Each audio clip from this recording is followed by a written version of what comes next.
Bonjour les amis. Nous utilisons l'argent tout le temps, mais nous ne pensons jamais à la façon dont il est fabriqué. Comment les dollars sont-ils imprimés exactement?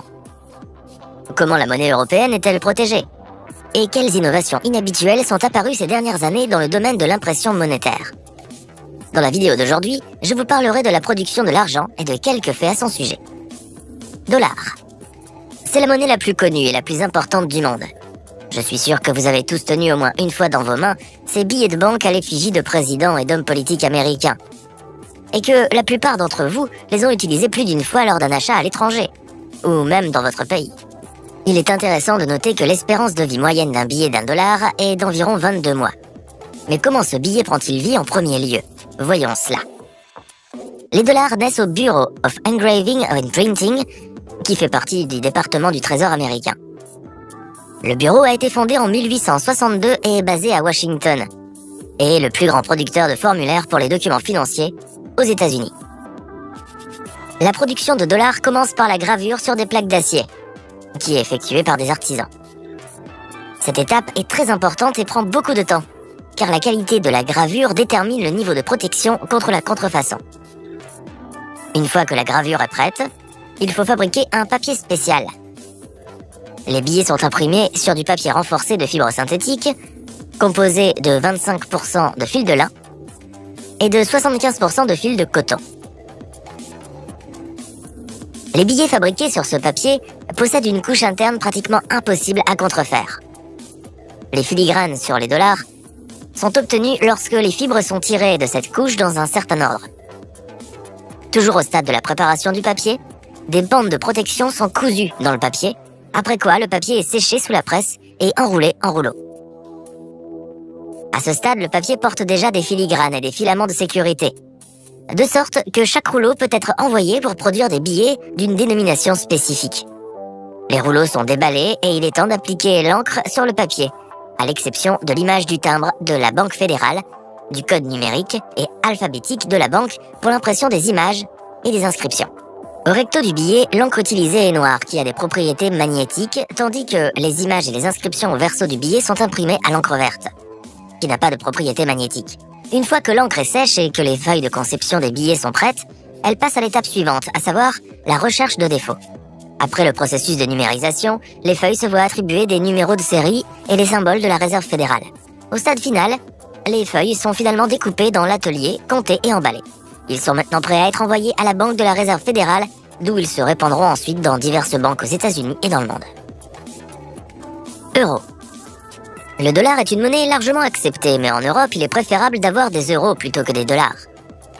La principale monnaie européenne présente une valeur totale en espèces élevée, de beaux billets de banque et des caractéristiques intéressantes. Par exemple, si vous prenez un billet de banque en euros au hasard, vous serez en mesure de dire pour quel pays il a été produit. Chaque côté de la zone euro met une lettre devant le numéro de série. Par exemple, Z pour l'Allemagne, V pour l'Espagne, N pour l'Australie, etc. Les billets de banque en euros sont émis sur la décision de la Banque centrale européenne. Les billets en euros sont imprimés sur du papier composé de fibres de coton, ce qui prolonge la durée de vie du billet et le rend difficile à contrefaire. Au toucher, les billets sont sensiblement différents du papier ordinaire. Les images principales du recto des billets sont réalisées par une technique d'impression sur métal. Les inscriptions de la dénomination numérique dans les coins gauche et inférieurs sont réalisées par métallographie en 2 couleurs. Le verso des billets est imprimé en offset, tandis que les numéros de série sont imprimés en haute qualité d'impression. La partie centrale du billet comporte un fil de sécurité caché. Si l'on regarde le billet à la lumière, ce fil ressemble à une bande foncée sur laquelle se répète en clair le texte euro et la dénomination numérique, imprimés dans des images à l'avant et à l'arrière. Parmi les autres éléments de sécurité de l'euro figurent les filigranes, les images microtextuelles et holographiques et les motifs de blocage. Les billets de banque en euros sont littéralement bourrés de toutes sortes de dispositifs de sécurité. C'est pourquoi l'euro est considéré comme l'une des monnaies les plus sûres au monde. D'ailleurs, pour vérifier l'authenticité d'un billet de banque, c'est assez simple. Il faut remplacer les lettres du billet par son numéro dans l'alphabet latin. Puis il faut ajouter au numéro reçu tous les chiffres, inclus dans le numéro de série de la monnaie. Vous obtiendrez un nombre à plusieurs chiffres. Tout ce que vous avez à faire est d'ajouter les chiffres de ce nombre les uns aux autres. Par exemple, si vous obtenez le nombre 62, vous ajoutez 6 et 2 pour obtenir 8. Sur tous les billets de banque européens authentiques, il est nécessaire d'ajouter le chiffre 8. Un autre chiffre signifie que le billet est contrefait. Livre sterling. Beaucoup de gens pensent que la monnaie la plus chère au monde est la livre sterling. En fait, la monnaie de l'unité de base la plus chère au monde est le dinar koweïtien, qui est environ 2,5 fois plus cher que la livre. Considérons tout de même la livre car cette monnaie est plus connue, plus intéressante et vous en avez tous entendu parler. La production de la livre sterling est à peu près la même que pour le dollar et l'euro. Fabrication de papier spécial, application de symboles de sécurité et d'encre, découpe de rouleaux en billets de banque, vérification des défauts, etc. La livre sterling passe également par toutes ces étapes, mais ce qui est intéressant, c'est qu'elle n'est pas seulement produite à partir de papier. Il y a quelques années, la production de billets de banque en polymère sterling a été lancée. Il y a déjà des billets de 5, 20 et 50 livres en polymère en circulation. Mais quel était le but de changer les billets de banque en premier lieu? La raison en est simple, les billets de banque en polymère durent 2 fois plus longtemps que les billets en papier. Ils sont plus difficiles à déchirer, ne commencent à fondre qu'à 120 degrés, et sont conçus pour repousser la saleté et l'humidité. Et ce qui est encore plus important, ces billets sont beaucoup plus difficiles à falsifier. Ces billets sont fabriqués à partir d'un film de polypropylène à orientation biaxiale.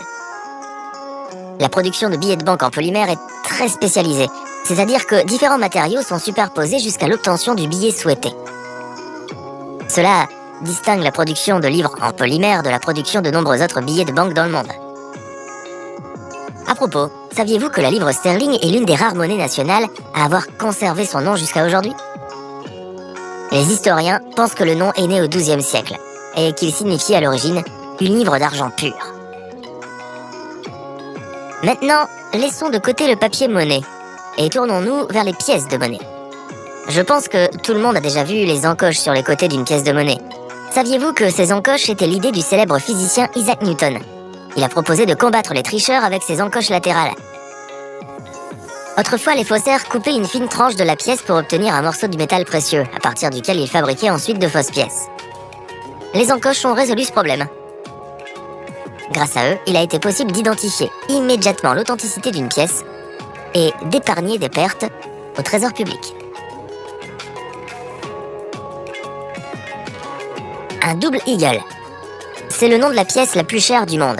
Et je ne parle pas de la valeur faciale, elle n'est que de 20 $. Mais une pièce comme celle-ci peut valoir des millions de dollars. Le fait est qu'il ne reste qu'une poignée de double aigle dans le monde, et qu'ils ont été frappés il y a longtemps, de 1849 à 1933, d'où leur prix. Rappelez-vous que je vous ai dit qu'un billet d'$1 dure environ 22 mois. On peut en dire autant de presque tous les autres billets. L'argent papier ne dure pas très longtemps. En moyenne, il passe entre les mains de 30 à 50 000 personnes avant de se détériorer. Que leur arrive-t-il ensuite? Ils sont éliminés dans des magasins spéciaux. La Banque fédérale de New York détruit chaque jour plus de 35 millions de dollars de billets de banque en mauvais état. Mes amis, c'est tout pour aujourd'hui. Likez, abonnez-vous à la chaîne et à bientôt.